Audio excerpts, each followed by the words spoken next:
வணக்கம். நம்ம சேனலுக்கு தொடர்ந்து ஆதரவளித்துக் கொண்டிருக்கும் நல்ல உள்ளங்களுக்கு நன்றி. தொடர்ச்சியாக ஆதரவு கொடுங்க. தேர்தல் ஆணையம் மீண்டும் அமலப்பட்டு நிற்கிறது. தேர்தல் ஆணையத்தை பற்றி ஒரு திடுக்கிடுப்பட்ட செய்திகளை ஒரு ஏஜென்சி சொல்லியிருக்காங்க. அதை பற்றி படிக்க போகிறோம். அக்டோபர் 1ஆம் தேதி வெளியிடப்பட்ட இறுதி வாக்காளர் பட்டியலில் கூடுதலாக 3.66 லட்சம் பேர் நீக்கப்பட்டிருக்கிறார்கள். மொத்தமாக சுமார் 69 லட்சம் பேரை வாக்காளர் பட்டியலிலிருந்து நீக்கியிருக்கிறது தேர்தல் ஆணையம். புதிதாக சுமார் 25 லட்சம் வாக்காளர்கள் சேர்க்கப்பட்டுள்ளதாக தெரிவிக்கப்பட்டுள்ளது. மொத்தமாக பீகாரில் 7.42 கோடி வாக்காளர்கள் இருக்கின்றார்கள். இதெல்லாம் புலம்பெயர்ந்த தொழிலாளர்கள், மரணித்தவர்கள், போலி வாக்காளர்கள், 2 முறை வாக்காளர் பட்டியலில் இடம்பெற்றிருந்தவர்கள் என வாக்காளர்களை வகைப்படுத்தி அவர்களை மட்டுமே நீக்கியிருக்கிறோம் அப்படின்னு இன்றைக்கி தேர்தல் ஆணையம் சொல்லியிருக்கு. இதில் கிட்டத்தட்ட பயங்கரமான குளறுபடி வந்திருக்குன்னு தி ரிப்போர்ட்டர்ஸ் கலெக்டிவ் அமைப்பு குற்றம் சாட்டியிருக்காங்க. அதற்கான ஆதாரத்தையும் சொல்லியிருக்காங்க. அது என்ன ஆதாரம்? ஒரே முகவரியில் 877 பேர், 14 லட்சம் பேருக்கு 2 அடையாள அட்டை. நீங்கள் கேட்கலாம், என்னங்க இதெல்லாம் ஏற்கனவே வந்த தகவலான? இல்லை, இது புது தகவல். அதாவது எல்லாமே முடித்து தேர்தல் ஆணையம் வெளியிட்ட இறுதி பட்டியலில் இந்த பிரச்சனை இருக்குது. இந்த ஆய்வு கட்டுரையில் இறுதி வாக்காளர் பட்டியலில் 14.35 லட்சம் வாக்காளர்களுக்கு ஒரே பெயர், ஒரே உறவினர் பெயருடன் 2 வாக்காளர் அட்டை இருக்கிறது. இதை சில பேர் ஆதாரபூர்வமாக வெப்சைட்லேயே போட்டிருக்காங்க. இவர்களில் 3.42 லட்சம் பேருக்கு, 3.5 லட்சம் பேருக்கு 2 வாக்காளர் அட்டைகளிலும் ஒரே பிறந்த தேதி. ஏன்னா ஒரே பிறந்த தேதி வருவதற்கான வாய்ப்பே இல்லை. அப்படி போட்டால் கம்ப்யூட்டர் அதை எடுத்துக்காது. இருந்தாலும் அது கொடுத்துருக்காங்க 2 ஓட்டர் ஐடி. மற்றவர்களுக்கு 5 ஆண்டுகளுக்குள்ளே இருக்கிறது வயது வித்தியாசம். அதே போல் 10,000க்கும் அதிகமானவருக்கு 3 வாக்காளர் அட்டைகள் இருக்கிறது. சந்தேகத்துக்குரிய அல்லது போலி முகவரியுடன் 1.32 கோடி பேரின் பெயர்கள் இறுதி வாக்காளர் பட்டியலில் இடம்பெற்றிருக்கிறது. உதாரணமும் சொல்கிறாங்க, ஒவ்வொரு டிஸ்ட்ரிக்ட்லையும் என்னென்னு. ஏன்னா இப்போ ஞானேஷ்குமார் எல்லாத்துக்கும் ஆதாரம் கேட்பார். ஆதாரமும் இருக்குது.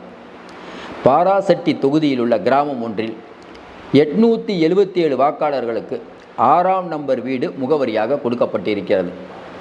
அதே போல் பர்சா தொகுதியில் 23 என்ற கதவு எண் கொண்ட வீட்டின் முகவரியை கொண்டு 859 பேருக்கு வாக்காளர் அட்டை வழங்கப்பட்டிருக்கிறது.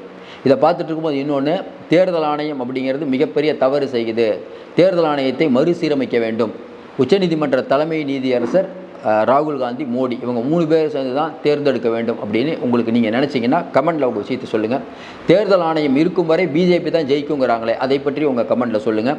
இந்த தில்லாலங்கடி வேலைக்கு ராகுல் காந்தி ஒரு பெரிய கடிவாளம் போட்டிருக்கிறதா நீங்கள் உணர்ந்தீங்கன்னா அதையும் உங்கள் கமெண்டில் சொல்லுங்கள். இன்னும் குறிப்பாக பீகாரில் 20 முகவரிகளில் 650க்கு மேற்பட்டவர்கள் இருப்பதாக சொல்கிறது இறுதி வாக்காளர் பட்டியல். ஒரே முகவரியில் உள்ள இந்த நூற்றுக்கணக்கானவர்கள் வெவ்வேறு குடும்பங்கள், ஜாதி மதங்களை சேர்ந்தவர்களாக இருப்பதும் குறிப்பிடத்தக்கது. உயிரிழந்தவர்களை வாக்காளர் பட்டியலிருந்து நீக்கியதாக சொல்கிறது இப்போ இருக்கக்கூடிய தேர்தல் ஆணையம். ஆனால் நிறைய பேரை நீக்கவே இல்லை. குறிப்பாக முசாஃபர் தொகுதியில் உள்ள ஒரு வார்டில் மட்டும் உயிரிழந்தவர்கள் 10க்கு மேற்பட்டவரின் பெயர்கள் இறுதி வாக்காளர் பட்டியலில் இடம்பெற்றிருக்கிறது. அதில் ஒரு கவுன்சிலரோட தந்தையும் அடக்கம்.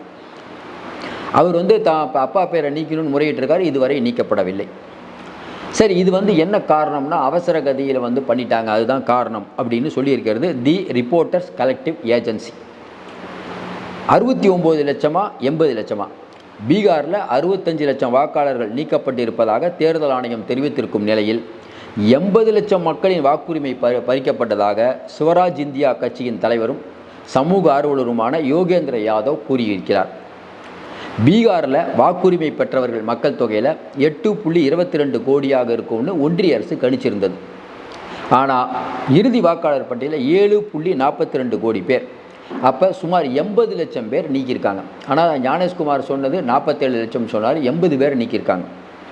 இந்த பட்டியலில் 16 லட்சம் பெண் வாக்காளர்கள் நீக்கப்பட்டிருக்கிறார்கள். 6 லட்சம் இஸ்லாமிய வாக்காளர்கள் நீக்கப்பட்டிருக்கிறார்கள். வாக்காளர் பட்டியலில் மதம் பற்றிய தரவுகள் இடம்பெற்றவில்லை என்றாலும் பெயர்களை கொண்டு சாஃப்ட்வேர் மூலம் நடத்தப்பட்ட ஆய்வில் இதை கண்டுபிடித்தோம். இறுதி வாக்காளர் பட்டியலில் சுமார் 24 பேரின் பெயர்கள் 24 பேர் எப்படி இருக்குன்னா ஜீப்பரிஸ் மொழி, அதாவது மொழியே இல்லாமல் இருக்குது.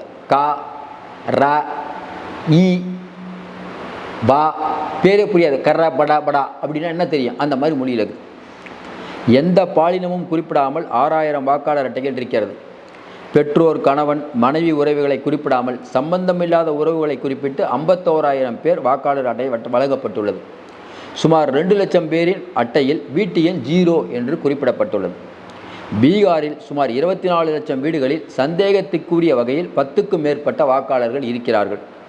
இத்தனை முரண்பாடுகளை கொண்ட வாக்காளர் பட்டியலை எப்படி தூய்மைப்படுத்தப்பட்ட பட்டியலாக ஏற்றுக்கொள்ள முடியும்? வாக்காளர் திருத்தப் பணிகளை ஆய்வு செய்த போது 2 கோடி பேர் வரை வாக்காளர் பட்டியலிருந்து நீக்கலாம் என்ற அச்சம் நிலவியது. அந்த எண்ணிக்கை தற்போது குறைந்திருப்பதற்கு காரணம் உச்சநீதிமன்றத்தின் தொடர் கண்காணிப்பு தான். இன்னும் குறிப்பாக பார்த்தீங்கன்னா 59 தொகுதிகள் 22.77 லட்சம் பெண்கள். காங்கிரஸ் கட்சியின் மகளிர் அணி தலைவி அல்காலம்பா உங்களுக்கு தெரியும், டெல்லியை சேர்ந்தவர். அவர் சொல்கிறாரு செய்தியாளர் சந்திப்பில், பீகாரில் மொத்தம் 3.5 கோடி பெண் வாக்காளர்கள் இருக்காங்க. 22.7 லட்சம் பேரை நீக்கி இருக்கிறது தேர்தல் ஆணையம். இதிலிருந்து நீக்கப்பட்ட பெரும்பாலானவர்கள் தலித் இஸ்லாமிய சமூகங்களை சேர்ந்தவர்கள். பிரதமர் மோடி, உள்துறை அமைச்சர் அமித்ஷா உத்தரவுகளின் பேரில் இந்த நீக்கங்களை மேற்கொண்டு மிகப்பெரிய மோசடியை செய்திருக்கிறது தேர்தல் ஆணையம். ஒரு பக்கம் பீகாருடைய பெண்களின் முன்னேற்றத்துக்காக பாடுபடுறேன்னு சொல்லிட்டு கிட்டத்தட்ட இவ்வளோ பேரை தூக்கி இருக்கிறது தேர்தல் ஆணையம். இது அமித்ஷா கண்ணுக்கு படலையான்னு அவங்க கேட்டிருக்காங்க. 2024 தேர்தலில் இத்தனை லட்சம் பேர் வாக்களித்தாங்க. ஆனால் இப்போ மட்டும் அவங்க வாக்குகளை ஏன் திருடுகிறீர்கள் அப்படின்னா, அந்த வாக்குனால் அங்கே இருக்கக்கூடிய தொகுதியில் காங்கிரஸும் ஆர்ஜேடியும் அதாவது பலன் பெற்றது. அதனால் இவ்வளோ பேரை தூக்கியிருக்காங்க. குறிப்பாக தொகுதி பேர் சொல்கிறாங்க: கோபால்கஞ்ச், சரண், பெகுசாராய், சஸ்திபூர், போஜ்பூர், பூர்ணியா ஆகிய 6 மாவட்டங்களுக்கு உட்பட்ட 59 தொகுதிகளில் அதிக அளவு பெண் வாக்காளர்கள் நீக்கப்பட்டிருக்கிறார்கள். இந்த 59 தொகுதிகளில் 25 தொகுதிகளை இந்தியா கூட்டணி வென்றிருக்கிறது. 34 தொகுதிகளை என்டிஏ கைப்பற்றியிருந்தாலும் அங்கு கடுமையான போட்டி நிலவியது, நம்ம சொன்ன அந்த 5 தொகுதியில். எனவே திட்டமிட்டு இந்த நீக்கங்கள் நடக்கப்பட்டிருக்கிறது அப்படின்னு அவங்க சொல்கிறாங்க. ராஷ்ட்ரிய ஜனதாதள் கட்சியும் எங்களுக்கு வாக்களிக்கக்கூடியவங்களெல்லாம் இன்றைக்கி நீங்கள் பண்ணியிருக்கீங்க அப்படிங்கிற மாதிரி சொல்கிறாங்க. இதை பார்த்து ஒரே ஒரு விஷயந்தான், இன்றைக்கி இருக்கக்கூடிய சூழ்நிலையில் 59 தொகுதியில் பெருமளவுக்கான வாக்கு திருட்டு நடைபெற்றிருக்கு.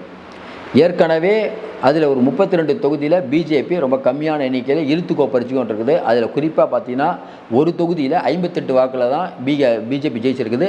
இன்னொரு இடத்துல பார்த்தீங்கன்னா 102 வாக்கில் ஜெயிச்சிருக்குது. இந்த சரண் ஒரு தொகுதி இருக்கல, அங்கே பார்த்தீங்கன்னா வெறும் 70 வாக்கில் பிஜேபி ஜெயிச்சிருக்குது.